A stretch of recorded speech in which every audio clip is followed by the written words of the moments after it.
Thank you very much. Hello, everybody. I'm Boris Pilichowski. I'm Deputy CEO of Beyond. What do we do at Beyond? At Beyond, we design, market, and sell electric vehicles which are dedicated for specific usage. What you're seeing on the screen right now is what we call the Toucan. It will be in the street in 2025, in a year and a half from now. And this is a vehicle which is next generation of light commercial vehicle. It's dedicated for commercial fleets, and it is of multiple usage. This thing can be used for ride-hailing or taxi. You can put 6 people inside. You have all the space you need to put luggage. This can work for up to 300 miles a day. And you have a driver and space for a driver at the front. Also, on a push of one button, all the seats are being retracted in the middle, and then this turns into a commercial van. And so thanks to the Beyond engineering and the thinking that we have around the usage, we managed to increase productivity of the vehicles by probably 100%. The main things that we're looking for is to create space. We think that on the passenger side, we've seen that in the different cities, people have moved to micromobility, they moved to shared mobility, and so the number of vehicles have been reduced. On the commercial vehicle side, this has not happened yet. Why? Because, just for the sheer size of the demand, people are using more and more deliveries at home, and you need to move parcels. When you need to move parcels, it's difficult. You're going to need to rethink about the vehicles if you want to create space as well. This is not going to happen overnight. The cargo bike can do a little bit of it, but they cannot do it for the whole thing. All the vehicles that we do follow that rule. They have to be shared, so we're thinking about it. We're thinking about developing them, or how going to be used in ride-hailing. Can they be used in shared rides? They need to be productive, and we're thinking about that a lot. Our clients are usually businesses. Businesses need to make money, and they cannot adopt a new vehicle or move to electrification if this is going to be a massive dent in their profit. So when we design the vehicle, we need to start thinking about that. They need to be autonomous. It's not ready yet, but we need to get ready for that. So when we think about the vehicle today, we're already thinking about autonomous capabilities for 2030-33. Connected, obviously. They need to be on a platform, accessible through an app, accessible through a software. All our vehicles are designed in this way, and we fully equipped with TCUs and connected device. And finally, electric. That goes without saying. That's the way, of the futures. Space is really what's driving us, and increasing usage is really the direction that we have. Even today, the average vehicle is still used only 5% of the time. We need to bring it to 50%. That's going to be the most efficient way to reduce carbon emission, to reduce consumption of different materials, and to improve congestion in the cities. Electrification is not there yet either for electric vehicles. When we talk to our clients and we ask, what is your plan for electrification? How much electrification have you done? It's on heavy trucks, it's not even there. On light trucks, where we have our core business today, we're between 3 and 5% and way behind. Everybody needs to move, but they're missing 2 things. They're missing for the right vehicles, and they're missing for the right software and the right tools so that their productivity can stay up there. And so this is exactly what we bring to the market.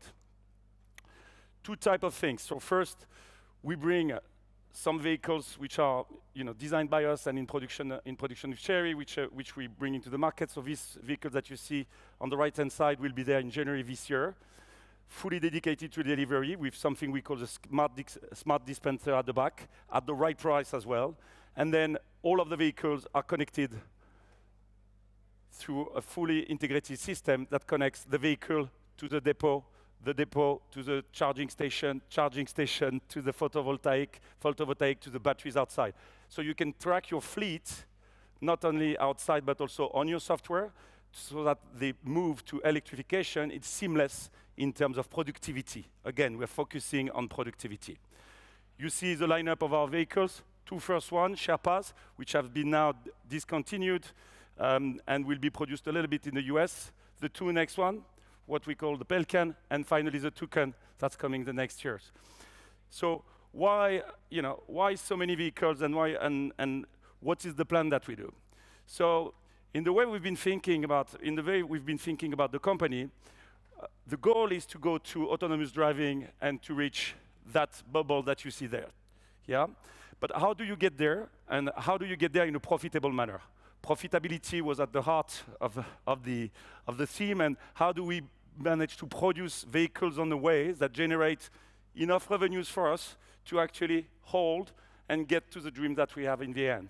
And that is the way we've been approaching our lineup. The Pelican is turning, the Sherpa is already selling 20,000 out on the road. And so how do we think about the evolution of the vehicles through different sales points, improving so that we reach the dream? And this is one thing that we're very proud of, is to be able to be, generating cash flow next year, even though we're still a young company and a startup and in a very competitive market. So it's all about design and proper lineup of the series. That's the approach that we had. For the production, we took different approach. We're lining up on, larger players for the supply chain. We're really focusing on the design on our side and the distributions. And then we're not big enough. We're a 200 people company. We cannot withstand big factories and have all the working cap necessary for that. Yeah? So really focusing on the right part of the value chain is also very important for us. And that's the way we get to profitability. This, we wanted to show, we presented that at the Japan Auto Show months ago. This is called the Smart Dispenser. This is one type of innovation we want to show that we're doing. So this, think about it this way. When you put the parcel at the back, there is a carousel that's turning around.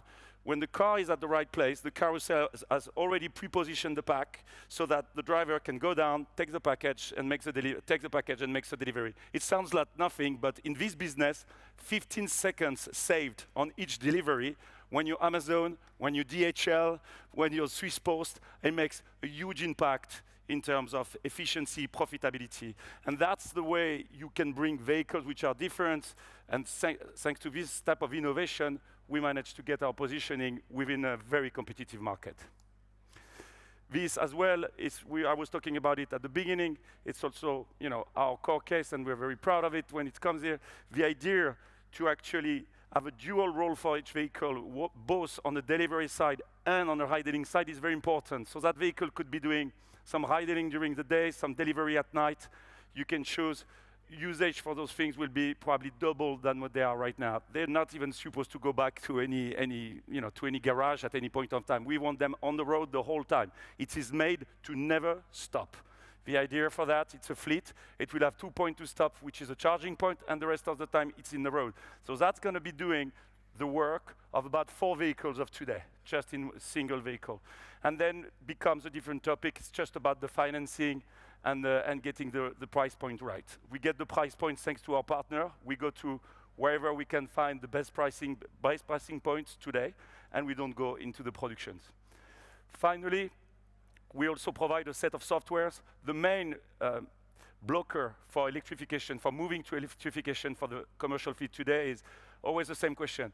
It's nice, you've got the vehicle, but how am I going to do as a business? I'm not into having electric chargers in my depots. How do I do it? Where do I buy the charger? How do I install them? How do I put photovoltaic on the top of my depot? Do I put batteries outside? How do I optimize for cost? The reason why people haven't moved to electric vehicles, because they're too expensive today, not designed for them, and that because they don't have a solution. So for us, we provide also a full set of solutions that allows them to connect the fleet to connect the vehicle, the fleet, and the charge. That's what we do. We think we're probably one of the most advanced today company in terms of engineering for electrification for the commercial fleets. And I hope that you see our vehicles everywhere next year. Thank you very much.